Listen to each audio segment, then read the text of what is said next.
فرضت قوات سوريا الديمقراطية قسد سيطرتها على حي الحزونة في مدينة منبج، وقتل خلال العملية أمير من تنظيم الدولة الإسلامية داعش والملقب بأبو خالد الأنصاري.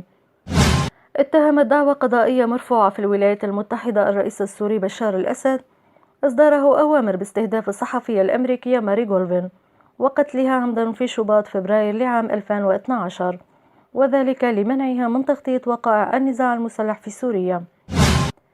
انفجرت سيارة مفخخة عند مركز للجيش التركي بناحية أرديش التابعة لمدينة وان شمال كردستان، أدى إلى إصابة ومقتل عدد من عناصر الجيش التركي، كما استهدف عناصر من حزب العمال الكردستاني مركزا للقوات العسكرية التركية في قرية جوزالي التابعة لمدينة ماردين بسيارة مفخخة، أسفرت عن مقتل جندي تركي وجرح 5 آخرين.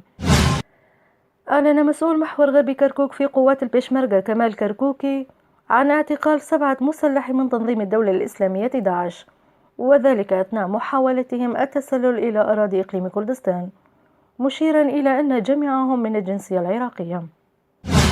طلب الرئيس الفرنسي فرانسوا أولاند من واشنطن وموسكو أن تستهدف بغاراتهما فصائل متطرفة أخرى مثل جبهة النصرة، وذلك خلال مؤتمر قمة الناتو. يلتقي اليوم المنتخب الفرنسي نظيره البرتغالي ضمن نهائي كأس الأمم الأوروبية، وذلك على استاد ملعب دو فرانس. وفيما يلي أسعار العملات والذهب في الأسواق السورية ليوم الأحد 10 من تموز يوليو.